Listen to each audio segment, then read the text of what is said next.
അങ്ങനെ നമ്മളിതേ എല്ലാവരും പെരുന്നാൾ കൂടാൻ പോവുകയാണ്. ഇത് വൈകുന്നേരമാണ് കേട്ടോ ഇവിടെ പ്രദക്ഷിണവും കാര്യങ്ങളൊക്കെ. അപ്പം നമ്മളൊരു വൈകുന്നേരം 5 മണിയൊക്കെ കഴിഞ്ഞ കേട്ടോ വീട്ടിൽ നിന്ന് ഇറങ്ങിയപ്പം. രാവിലെ നമ്മൾ നമ്മുടെ പള്ളിയിൽ കുർബാനക്കൊക്കെ പോയി വൈകുന്നേരം പെരുന്നാൾ കൂടാൻ പോകാമെന്നല്ലായിരുന്നു നമ്മുടെ പ്ലാൻ. അങ്ങനെ ദേ നമ്മളെല്ലാവരും കൂടി ഇറങ്ങി. അങ്ങനെ ദേ പിള്ളേരോടൊക്കെ ഓരോ കഥയൊക്കെ പറഞ്ഞ് നമ്മൾ ദേ പോവുകയാണ് കേട്ടോ. വഴിയിൽ അത്യാവശ്യം നല്ല രീതിക്ക് ബ്ലോക്ക് ഉണ്ടായിട്ടുണ്ടായിരുന്നു. കാരണം ഓൾറെഡി പ്രദക്ഷിണം ഇറങ്ങിയിട്ടുണ്ടായിരുന്നു കേട്ടോ. ഈ നിൽക്കുന്നവരൊക്കെ പ്രദക്ഷിണം കാണാൻ നിൽക്കുന്നവരാണ്. അങ്ങനെ പിന്നെ നമ്മൾ വണ്ടിയൊക്കെ പാർക്ക് ചെയ്ത് നമ്മളെല്ലാവരും കൂടി പള്ളിയിലോട്ട് പോവുകയാണ് കേട്ടോ. നമ്മൾ വിചാരിക്കുന്നത് സ്റ്റാച്യു ജംഗ്ഷൻ്റെ അവിടെ പോയി നിന്ന് പ്രദക്ഷിണം കാണാമെന്നുള്ള രീതിക്കാണ്.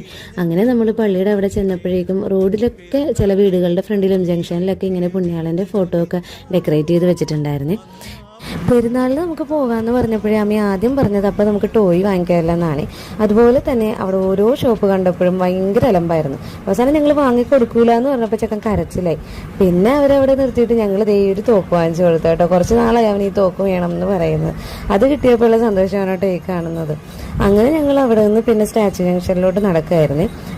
ഒരുപാട് ഇതേപോലത്തെ കടകളും ഫുഡ് ഐറ്റംസും ഒക്കെ ഉണ്ടായിരുന്നു കേട്ടോ. കുറച്ച് നേരം നമ്മളവിടെ നിന്ന് പിന്നെ നമ്മളവിടെ നിന്ന് നേരെ സ്റ്റാച്യു ജംഗ്ഷനിലോട്ട് നടന്നു കേട്ടോ. അവിടെ ഇതേപോലെ ചെറിയൊരു കുരിശുവര പോലെയൊക്കെ ചെയ്തിട്ടുണ്ടായിരുന്നു. ഇതായിരുന്നു കേട്ടോ അവിടുത്തെ ലൈറ്റിങ്സ്. നമ്മൾ കുറച്ചധികം നേരം അവിടെ നിൽക്കേണ്ടി വന്നായിരുന്നു. കാരണം പ്രദക്ഷിണം അവിടെ എത്തിയിട്ടുണ്ടായിരുന്നില്ല. പിന്നെ നമ്മളവിടെ പോയി നിന്നപ്പോഴത്തേനും നമുക്ക് പരിചയമുള്ള കുറച്ച് ആൾക്കാരെയൊക്കെ കണ്ട് അവരോടൊക്കെ സംസാരിച്ചതേ പിള്ളേരൊക്കെ ഇട്ട് കളിച്ചൊക്കെയാണ് കേട്ടോ നമ്മളവിടെ നിന്നേച്ചത്. അങ്ങനെ കുറച്ചധികം നേരം തന്നെ നമ്മളവിടെ നിൽക്കേണ്ടി വന്നിട്ടുണ്ടായിരുന്നു കേട്ടോ. പിന്നെ പ്രദക്ഷിണം വരാറായപ്പോൾ ഇതേപോലെ ഡിവോഷണൽ സോങ് ഒക്കെ പാടുന്നുണ്ടായിരുന്നു. പിന്നെ പ്രദക്ഷിണം എത്താറായപ്പോൾ നമ്മൾ പിള്ളേരെയൊക്കെ എടുത്ത് കൈ പിടിച്ചിട്ടുണ്ടായിരുന്നു കേട്ടോ. കാരണം നല്ല തിരക്കായിട്ടുണ്ടായിരുന്നു. അതിന് പ്രദക്ഷിണം നമ്മുടെ അടുത്ത് നിന്ന് പാസ് ചെയ്തപ്പോൾ നമ്മൾ നേരെ നസ്രത്ത് പള്ളിയിലോട്ടാണ് കേട്ടോ പോയത്. ഇപ്പൊ തന്നെ ഒരു 8 മണിയൊക്കെ ആയിട്ടുണ്ട് കേട്ടോ. അപ്പോഴത്തേക്കും പിള്ളേരും കുറച്ചൊക്കെ ടയേർഡായി തുടങ്ങിയിട്ടുണ്ടായിരുന്നു. പിന്നെ ഈ പെരുന്നാളിൻ്റെ ഒരു വൈബിൽ രണ്ടുപേരും ഹാപ്പിയായി എനർജറ്റിക് ആയിട്ടൊക്കെ ഇരുന്നിട്ട് നല്ലോണം നമ്മളോട് കോപ്പറേറ്റ് ചെയ്തു. വലിയ പൂശാട്ട സ്വഭാവമൊന്നും കാണിച്ചിട്ടുണ്ടായിരുന്നില്ലേ. അങ്ങനെ രൂപമൊക്കെ വെച്ച് രൂപമൊക്കെ മുത്തി നമ്മൾ പിന്നെ നേരെ വീട്ടിലോട്ടാണ് കേട്ടോ പോയത്. ബാക്കി പെരുന്നാളിൻ്റെ വിശേഷങ്ങൾ ഞാൻ അടുത്ത വീഡിയോയിൽ പറയാമേ.